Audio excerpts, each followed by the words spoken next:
ndipo kampani ya Salima Sugar yati ikunikanso ntchito zake kuti kampani ipite patsogolo.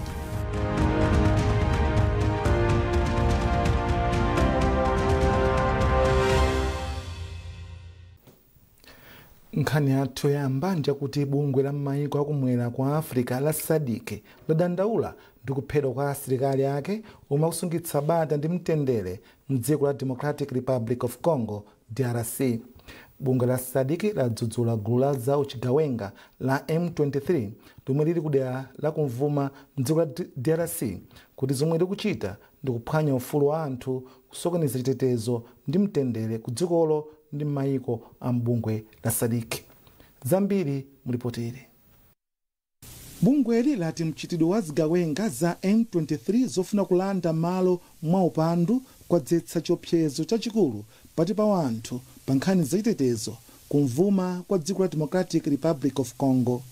Bungwe la SADC lati mkanganowo waphetsa anthu mazana komanso kusamukira kumpoto kwa Kivu kuphatikizapo amayi, ana, achikulire ndi olumala kuthawa nyumba zawo.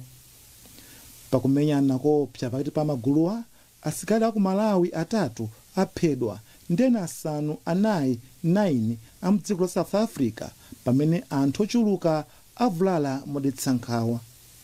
Asilikaliwo anali gulu la mamembala a bungwe la SADC omwe amagwira ntchito kukhazikitsa bata ndi mtendere kuyambira mchaka cha 2023 mu mwezi wa Disemba. Malipoti akuti chiwerengero cha anthu omwe afa pakumenyanako kwafika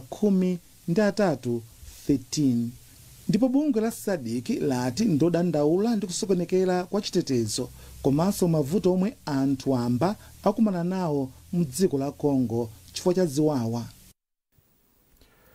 Bungwe la World Food Program WFP ndi boma la Malawi lasayina mgwirizano wogula chimanga cholemera matani 48,000 cha ndalama zokwana $35 million. Banka ikulu pa dziko lonse la World Bank ndo lipereke thandizo la ndalamazo.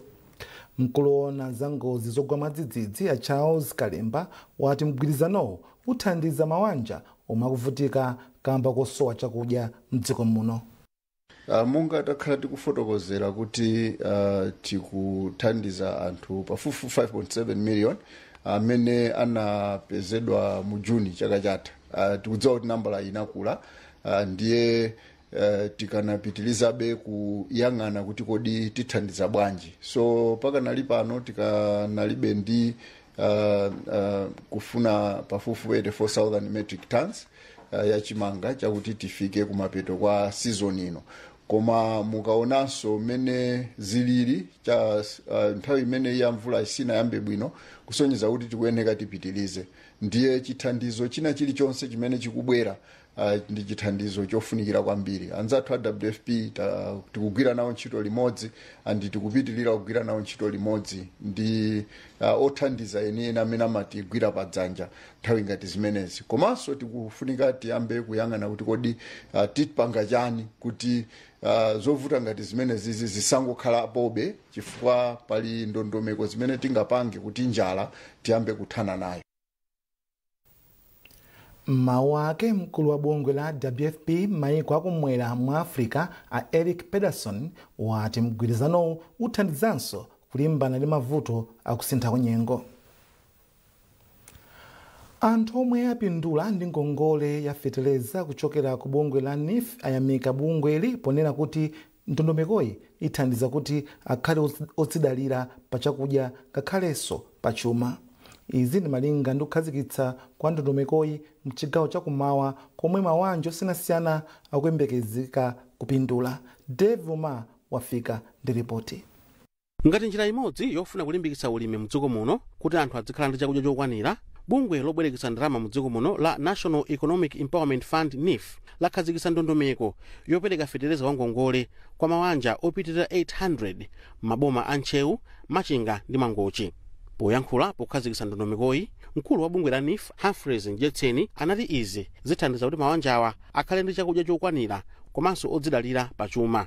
Malingana ndi Njetseni, NIF ipitiriza kupereka feterezayo ndi cholinga cholimbikitsa ulimi wanthirira mdziko muno. Tikangomaliza kupereka feterezayo mwezi wa Februwale amene ndi wa ulimi wolira mvula, ndiye kuti tipitirizanso kulemba mayina ya ena kuti apatsenso aulimi wanthirira amene tiwapatse March yeseyu mpaka na July, ndiye kuti kamalowa August tiyambepo dongosolo la iwo amene adzalimenso ndi mvula ya chaka chikubwerachi. Ndipo alimi omwe alandira feterezayo alizowathandiza kukhala odzidalira pachuma komanso pa chakudya.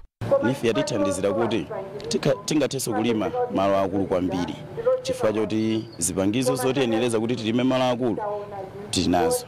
Pamene kuyambirirako nayo sitingakwanise kupeza zipangizo zochuluka choncho kuti tilime malo akulu. Wachiwiri kwa nduna za ulimi a Benedicto Chambo omwe anali nawo pa ulendowu anati maboma amachinga ndi mangochi apindula kwambiri chifukwa ali nkuthekera kochita ulimi wanthirira. Talimbikise sopano ma sections onse agriculture amene ali mudera kuti tiyambe kuunika sopano nkhani ya nthirira. For section iliyonse kuli misinje, kuli madamu, komanso kuli iso titha kunena kuti madzi ena ake timati residential moisture, kuti mvula ikangoti yatha madzi aja amakhala alipobe, koma anthu amafunika kuti amwina azale chani mbewu mmene mujamu. Mose ma section ambiri zilimo. Padakati pano bungwe la NIF lalimbikitsa anthu omwe sanalembetse kuti akalembetse mayina awo kuti apindule ndi ndondomekoyi. Dave Umar, MBC Mangochi. Komiti ya nyumba malamulo yoona zolemba nkhani ndi kufalitsa mauthenga yauza bungwe la MACRA kuti lilimbikitse kuphunzitsa ndi kudziwitsa anthu mdziko muno za cholinga cha makina omwe akufuna kugula omwe akuti ndothandiza kufufuza kufalikira kwa mauthenga abodza. Wapampando komiti a Susan Dosi walankhula izi pamapeto pa msonkhano omwe anali nawo ndi abungwe la MACRA. Anatifotokozera ndithu kuti kampani yonanena kuti yapangako zimenezo ku mayiko ena ndi ena, ndiye anafotokoza ndithu kuti apitiriza kugwira nafe ntchito ngati fa komiti ya media kuti tizitha tione kuti ndondomeko yonse yayenda motani. Komanso kufotokoza kwawo ndondomeko yachedwa kwambiri chifukwa sinanga zimatengera kunena kuti mene ena akumakambira kuti imwina akufuna abwerese ndondomeko chifukwa kuti kuli chisankho. Ananena kuti zimenezo sizoona chifukwa kuti zachedwa kwambiri chifukwa cha ndondomeko imene imakhalira kuti agule zinthu. Kusongeza kuti ndondomeko imene iyi sikuti somwina iyamba kugwira ntchito pompano kutengera ndi imene ndondomeko zimakhalira. Amatiuza kuti mwina mpaka na December kapena January chaka chamawa ndi pamene zapezeka kuti makina amenewa amaliza kugula, koma si chinthu chonena kuti lero ndi lero kuti apezeka kuti agula iyayi kutengera ndondomeko za boma amene zimakhalira. Mawake mkulu wa bungwe la MACRA Daud Sulemani anati akambirana ndi komiti zonse zokhudza makina omwe bungwe lawo likufuna kugula kuti adzathandize kuzindikira komanso kulimbana ndi mauthenga abodza pa masamba a mchezo. Mashina amene ali ndi kuthekera akugwiritsa ntchito zimene pa chizungu amazitcha kuti artificial intelligence, zimene zinthu zimene zikuwerenga zimene zalembedwa m'masamba a mchezo. Mashina amene asakuwerenga zinthu zimene zili mkati mwa mafoni a anthu, zinthu ngati WhatsApp, ma SMS, zinthu zimenezo sizingawerengedwe. Koma chinthu chimene munthu alemba pa masamba a mchezo chimenecho mashina amenewo azitha kuwerenga. Akawerenga mashina amenewo azitha nokuona kuti kodi nkhani imene ikuyenda motani. Ndi cholinga chakuti ife ngati MACRA tibwere ndi maprogramu komanso ndi zilingaliro zina ndi zina zoti tithandizire kuwapatsa Malawi upangiri oyenera kuti amalawi athe kuona kuti kodi nkhani yabodza imaoneka bwanji, nkhani yosakhala bwino imaoneka bwanji. Izi zikuyenera kuchitika chifukwa kuti anthu ambiri masiku ano akangodzuka choyambirira kuti apange amagwira foni yawo mwina kuona m'masamba a mchezo kuti aone kuti kodi nkhani zimene zikuzungulira kunjako ndi zotani. Ndi akamapanga ziganizo za tsiku lawo lija limakhala kuti ziganizo zija zikutengera ndi zinthu zimene ayamba kuona. Ndi anthu akamakhala kuona nkhani zolakwika zokhazokha maganizo awo azipangaso ziganizo zolakwika. Mabungwe omwe amagwira ntchito ya ulimi wa fodya omwe ndi Atama, Farmers Trust, ARET komanso Tobacco Commission ati alimbikitsa kudzala mitengo yochuluka pofuna kulimbana ndi vuto la kunongeka kwa mitengo poti ulimi wa fodya umagwiritsa ntchito mitengo yambiri. Wapampando wa bungwe la Tobacco Commission a Godfrey Chapola ati mabungwewa adzala mitengo madera omwe kumalimidwa fodya ochuluka. Emmanuel Chimuto wadza ndi ripoti ili lomwe akuwerenga ndi Emmanuel Chikonso. pamwambo odzala mitengo yoposa 6,000 dera mfumu yaikulu Suza ndi Mphomwa mboma la Kasungu, nthumwi zochokera ku mabungwe ogwira ntchito ya ulimi wa fodya, ogwira ntchito khonsolo ya boma la Kasungu komanso anthu ammadera ozungulira anagwirizana zogwirira ntchito limodzi kuti athane ndi vuto la kuonongeka kwa chilengedwe. Wapampando wa bungwe la Tobacco Commission a George Chapola yemwe adatsogolera mwambowu wati mabungwe yawo ndi odzipereka poonetsetsa kuti mitengo ikusamalidwa.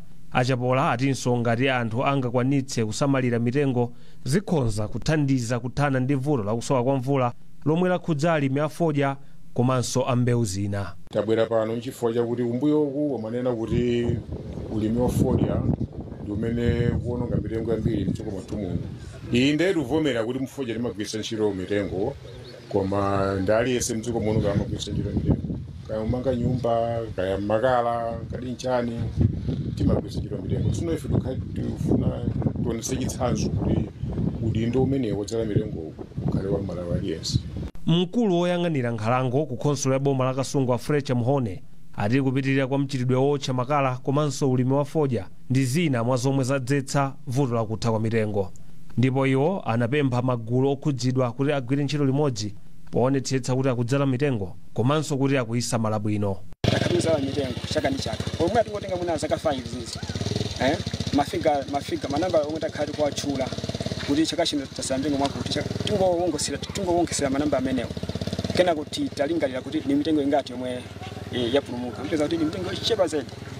Ya ndiye zimene zikupangisabe kuti mitengo yomwe imapulumuka izikhale yochepa. Ndiye ife tikufunsa kwambiri kuti pamene tikuzala mitengo iyi tionesese kuti mitengo yathu izakhale kuti ili moyo even nthawi ikubwerayo. Mabungwe ogwira ntchito yona za ulimi wa fodya atatuwa anakhazikitsa tsiku limodzi pa chaka lodzala mitengo, ndipo ntchitoyi akhala akuyigwira kwa zaka zitatu tsopano m'madera omwe anthu amalima fodya ochuluka. Mukuonera nkhanizi kuchokera kuno ku MPC ndipo masanano muli ndine Austin Kachipeya. Tionenso mito yake. Bungwe la maiko akumwera kwa Afrika la SADC ladandaula ndi kuphedwa kwa asilikali omwe akusungitsa bata ndi mtendere m'dziko la Democratic Republic of Congo.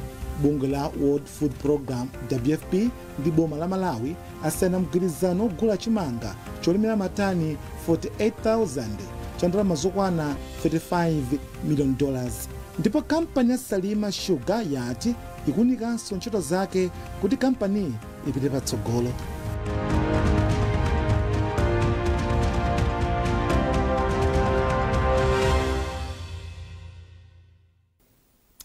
Takulandirani ndipo nkhani zathu zipitirira. Mafumu boma la Mwanza awalimbikitsa kuti adziyika mulungu patsogolo pa ntchito yawo kuti akhale atsogoleri opambana. Mkulu wa utumiki wa Salvation for All Ministries Apostle Clifford Kawinga amayankhula pa bwalo la Adimake dera la pakati mbomali pomwe amapereka chimanga kwa mawanja omwe akusowa chakudya. Bidis Juma wadza ndi ripoti. Apostle Kawinga anati kupereka chimangachi ndi imodzi mwa njira zothandiza boma pa pempho lake loti akufuna kwabwino athandize anthu amene akuvutika ndi njala m'dziko muno. Iwo anati ngati mpingo ndi udindo wawo kuthandiza boma ndi zochepa zomwe ali nazo, ndipo anapempha anthu kuti azikumbukiranso kuwafikira ndi thandizo anthu amene amakhala m'madera akutali kovuta kufikako. Apostle Kawinga anapemphanso mafumu kuti azichita chilungamo ndi kukana katangale. Pamenepa Apostle Kawinga anapemphereranso mafumu onse omwe anafika pamalowa. Mfumu ndiyofunikira tikapanda kufumu kutembenuka mtima, dziko limakhala lotembenuka, limakhala la ziphuphu losaweruza anthu njira yoyenera, limakhala anthu ena amasangalala ena amavutika, komanso mzinda umakhala osapulumutsidwa. Baibulo limati chiyambi cha nzeru ndiye kuopa Ambuye. Pachifukwa ichi watikomera ife kuti tiyambire mafumu kuwaphunzitsa, kuwalalikira. Mfumu imodzi ikatembenuka mtima ndithu chitukuko cha mudzi, cha mtawuni, cha boma, cha dziko la Malawi chimaoneka chifukwa mfumuyo yapulumutsidwa. Mafumu anawapatsanso mabaibulo ndi kuwalimbikitsa kuti azifunafuna nzeru ya Mulungu nthawi zonse pa ntchito yawo. Apostle Kawinga anapemphanso boma kuti liganizire zotsitsa mitengo ya zipangizo za ulimi kuti Amalawi ochuluka apindule ndi ulimi, choncho kukwaniritsa khumbo lokhala ndi chakudya chokwanira mdziko muno. Mawu ake Group Village Head Mulongolola anati njala yavuta kwambiri mderali, koma ali ndi chiyembekezo kuti anthu akolola ngati mvula itagwe bwino. Kwa ifeyo ngati mafumu kuno Mwanza Central ndife okondwa kwambiri chifukwa chamene kunja kulili njala yavuta kwambiri, okuti thandizo limeneli lithandiza anthu athu masiku awiri atatu m'manyumbamo malinga ndi mavuto amene tili nawo pakati pathu okhudzana ndi njala. Kwa ifeyo ndife anthu achimwemwe kwambiri chifukwa thandizo limeneli lafika mu nthawi yake. Mabanja pafupifupi 3,000 omwe akusowa chakudya analandira chimanga makilogalamu 15 aliyense. Beatrice Juma, MBC, Mwanza. Munkhani za malonda, kampani ya Salima Sugar yati ili ndi chikhulupiriro kuti ndondomeko yowunikiranso magawo onse a kampani ithandiza kuti ntchito zake ziyambe kuyenda bwino ndiponso kuti ogwira ntchito akhale ndi ukadaulo ndi luso logwirira ntchito zomwe zithandize kukuza kampani yawo.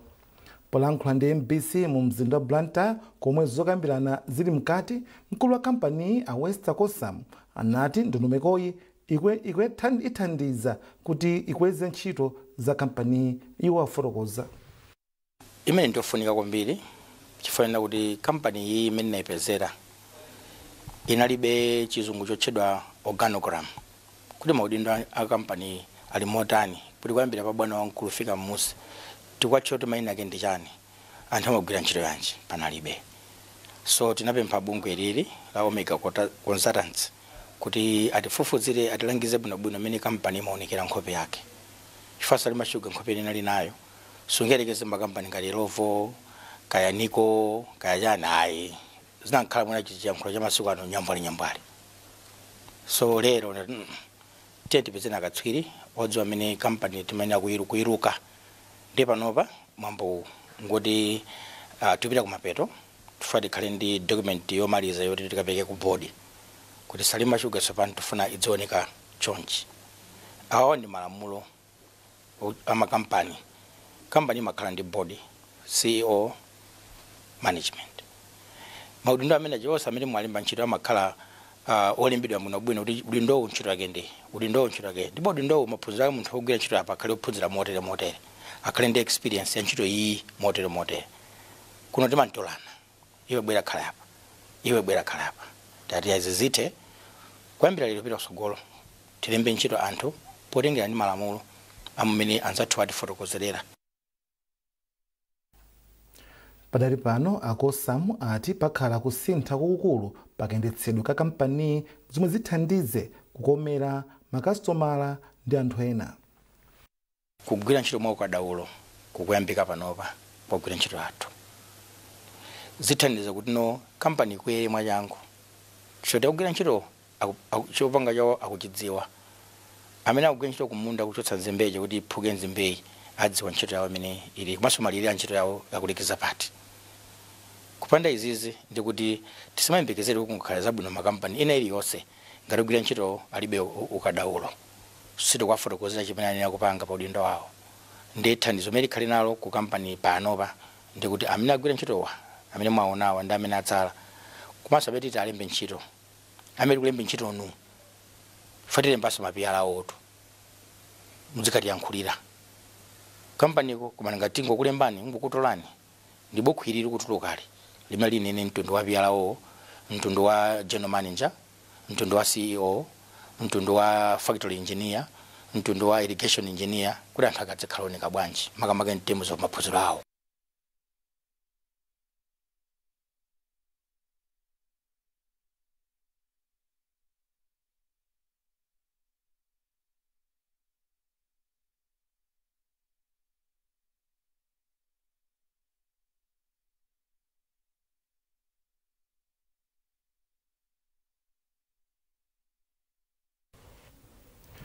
Sukulu ya ukachenjede ya Nkhoma yomwe ndi mpingo wa CCP yati itsatira masomphenya a chitukuko a 2063 pogwiritsa ntchito ndondomeko yake imene ndi ya zaka zisanu zikudzazi.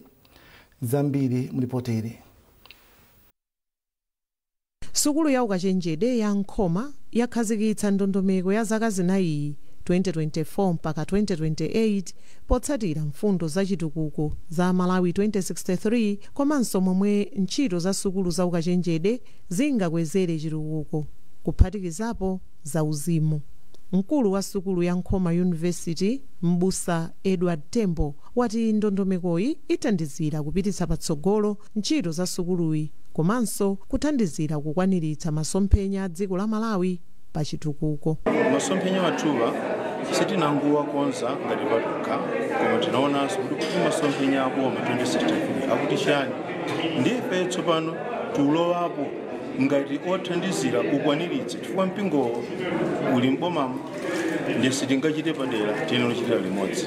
2063 kulibe wa mpingo kukhalanso wina wa padera ndife ni mmodzi 2063 mpingonso 2063 wake namweyonso sitikoza wathu namwe tidakoza kale pachake tiri kuchita molingana ndi zimene zili mmenemo titembera limodzi. Polankhulapo mmodzi mwa aphunzitsi akuluakulu pa sukuluyi Amagi Madimbo ndondomeko yakagwiridwe ka ntchitoyi ili ndi kuthekera kokwaniritsa zina mwa mfundo za kafukufuku zomwe sukuluyi imachita pothandizira chitukuko cha dziko. Kwambiri timanena kuti ngati university tayika chidwi chathu kwambiri pochita kafukufuku wa zinthu ngati zimenezi tiyikazi nkhawa za malingaliro kaya zimenezi anthu amachitana nkhaza unena udzera muzolemba kaya kudzera mwa matenda. Pali madera ena amene tifunika tichite kafukufuku research kuti tipeze kuti chimachititsa nkhawa imene injani komanso zina zimangofunika anthu apatse chidziwitso achizungu amati awareness kuti anthu akhoza kudziwa kuti ichi chikatere ndikuti ndachitidwa nkhaza ndikachitidwa nkhaza ndifunika nditere kuti ndithandizike. Ndefe ngati a university tichita madaladala kuti anthu akhale akudziwa tiwafikire anthu tiwapatse ziphunzitso zoyenera. Sukulu ya Nkhoma University inayamba kugwira ntchito zake mchaka cha 2013 pasi pa mpingo wa CCAP Nkhoma Synod mogwirizana ndi mpingo wa Dutch Reformed Church wa ku South Africa. Wachiwiri kwa mtsogoleri wa dziko lino Dr. Michael Usi ananawo pamwambo woyika m'manda thupi la Dr. John Mataya omwe unachitikira m'boma la Dedza. Dr. Usi ananawo pamwambo pamodzinso ndi nduna ya zofalitsa nkhani a Moses Kunkuyu. Zambiri mulipoteri la Isaac Jali. Anthu zikwizikwi motsogozedwa ndi wachiwiri kwa president wa dziko lino Dr. Michael Usi anasonkhana m'mudzi mwa Kapesi mdera la mfumu yayikulu Kachere m'boma la Dedza kumwambo wa maliro a Dr. John Mataya, mmodzi mwa anthu odziwika bwino kwambiri pa nkhani za bizinezi. Mawu awo opepesa m'malo mwa president wa dziko lino Dr. Lazarus Chakwera komanso wachiwiri kwa president wa dziko lino Dr. Michael Usi, nduna ya zofalitsa nkhani a Moses Kunkuyu anati Dr. John Mataya anali munthu olimbikira kwambiri pa ntchito za boma komanso pa ntchito za bizinezi zosiyanasiyana ndipo adathandiza anthu munjira zosiyanasiyana ndipo anati kotero nkofunika kuti anthu ena andale ngakhalenso a bizinezi atengere moyo umenewu. Akunkuyu anati president wa dziko lino Dr. Lazarus Chakwera ndokhuzidwa kwambiri ndi imfa ya a John Mataya kamba kuti akulidziwa banja lawo kwa nthawi yayitali.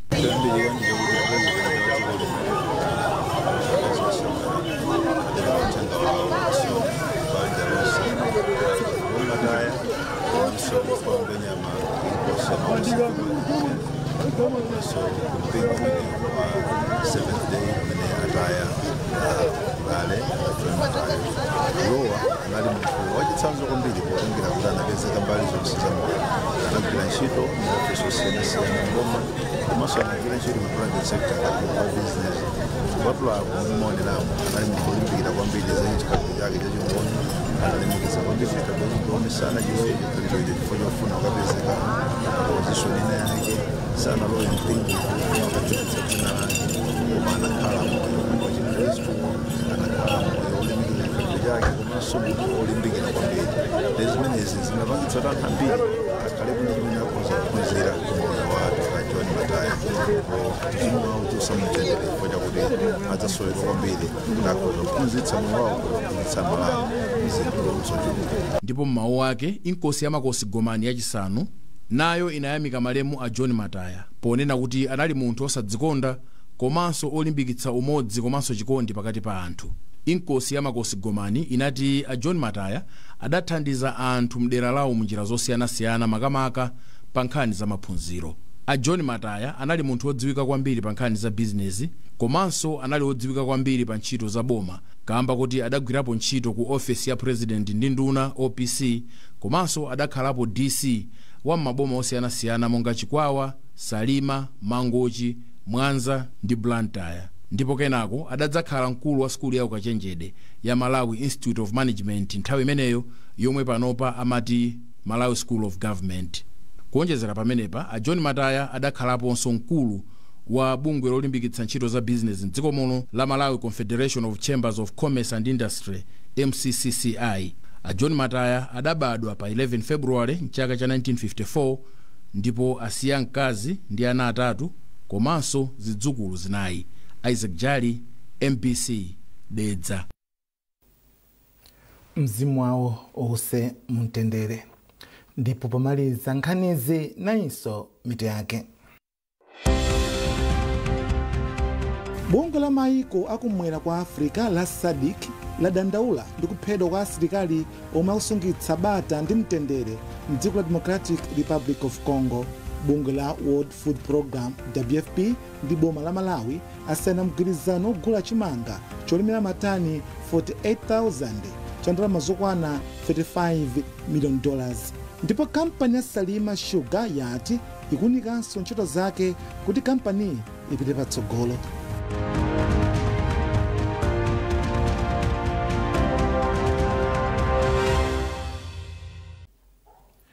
Pezani nkhanizi ndi zina zambiri popita pa mbc.mw kapena MBC Digital pa Facebook, Instagram komanso X. Mlali ndine Austin Kachipeya, tikufunirani masana abwino.